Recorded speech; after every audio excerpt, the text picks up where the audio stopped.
on va partir à la découverte du mystérieux, mais pas juste à côté de chez nous. On va faire un très très long voyage là, puisque nous allons prendre la direction de l'Antarctique avec Thierry Suzan. Et on va découvrir ce livre qui retrace en fait la grande odyssée antarctique à travers vos textes et vos photos. Parce que vous n'êtes pas uniquement photographe. Non, j'écris également, mais c'est drôle parce qu'elle a dit tout ce que je voulais dire. C'est dans le sens, non, mais c'est une ode à la beauté. Et moi, mon dernier livre, quand je l'avais présenté ici, c'était La beauté sauvera le monde. Et ça, j'y crois totalement. Mais... Voilà, en tous les cas, 4 kilos. 4 kilos, ouais. On pourrait faire du sport avec Nico juste avec le livre. C'est quand même juste énorme. C'est un objet magnifique. Oui, je suis ravi de la confiance que m'a portée National Geographic parce que c'est d'habitude c'est une marque qui fait des livres collectifs. Et donc là, en plus, moi je suis français. C'est la première fois qu'il y a un Français qui est mis en avant comme ça par la marque. Et c'est vrai que c'est la même dans sa présentation parce que ça a été sous forme de coffret qui a été designé, etc.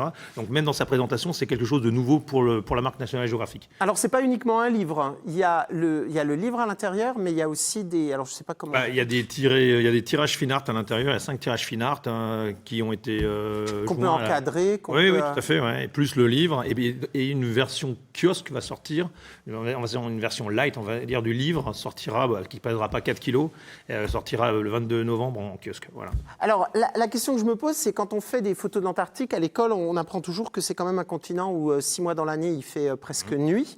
On y va à quelle période pour faire ces photos-là ? On peut y aller toute l'année. C'est vrai qu'on y va plus principalement pendant l'été austral parce qu'à ce moment-là, il fait jour, là, il y a moins de glace, la mer est libre de glace, on peut naviguer plus facilement. Mais c'est vrai, dans ce livre, moi j'ai voulu faire un livre qui soit un peu plus personnel, pas un énième livre sur le monde polaire, parce qu'aujourd'hui, je crois, en tout cas, je rejoins ce qu'a dit votre chroniqueur tout à l'heure, Elisabeth, pardon, c'est qu'aujourd'hui, moi j'essaie de prendre, en fait, je refuse un petit peu le discours anxiogène qu'il y a aujourd'hui. C'est-à-dire que au regard des problématiques environnementales, les problématiques climatiques, on entend certains qui vous annoncent l'apocalypse, réellement voir la fin imminente de l'humanité. Ce qui est absolument... Moi, je crois d'ailleurs que ce discours, il est absolument contre-productif, il est voire même dangereux.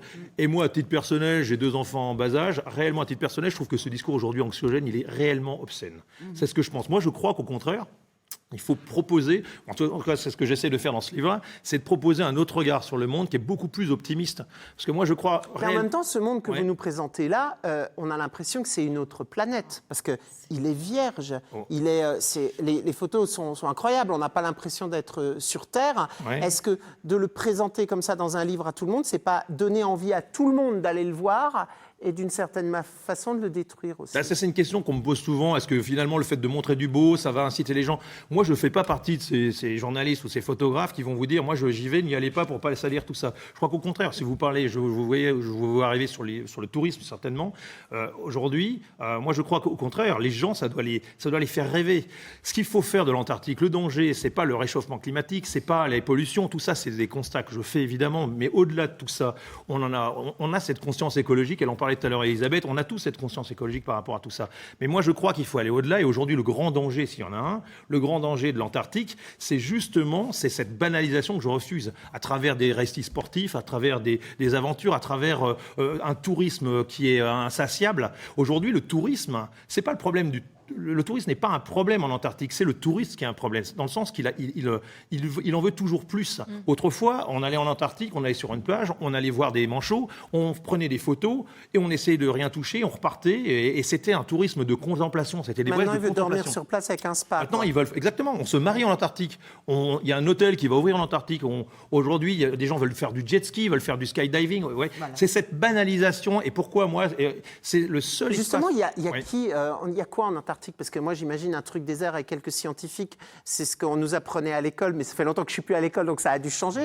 Là, votre livre, il est plus récent. Actuellement, il y a qui? Il se passe quoi là-bas? On est dans le seul espace au monde qui n'appartient à personne. Il faut le savoir. C'est le véritable, c'est ce que je dis toujours, le véritable patrimoine de l'humanité, dans le sens que c'est des territoires qui n'appartiennent à personne. Il faut le savoir. Ils sont protégés par un traité, mais après, tout est relatif. Mais ce sont des scientifiques. Aujourd'hui, il y a quelques touristes qui se promènent. Mais le danger, c'est justement le réchauffement climatique, c'est l'arbre qui cache la forêt, dans le sens que moi, ce que je constate aujourd'hui, c'est une prolifération des bases en Antarctique. Pourquoi tout le monde, des pays comme l'Iran, l'Inde, etc., tout le monde veut sa base en Antarctique, tout le monde veut faire de la science en Antarctique. Il y a un intérêt énorme pour ce territoire. Pourquoi ? Parce qu'en fait, soit on va vers un issue, je le dis clairement, vers un issue de conflit, ce à quoi je ne crois absolument pas. Mais par contre, on va certainement vers une exploitation des ressources de l'Antarctique. Des richesses. Et c'est ça le danger qui est à venir. En tous les cas, c'est pas le traitement du livre quand même. C'est quand même un livre qui fait rêver. Plutôt, c'est des images magnifiques. On vous invite à le procurer. 4 kilos de plaisir, là, et qui ne font pas grossir. Si vous parlez de rêve, je rejoins quand même ce qu'a dit Elisabeth. Le rêve, moi je crois à la puissance du rêve, à la force de l'imaginaire. Et je crois qu'il faut laisser les gens faire l'expérience de l'émotion. Parce que moi je crois que c'est ça l'émotion, on la retrouvera en librairie.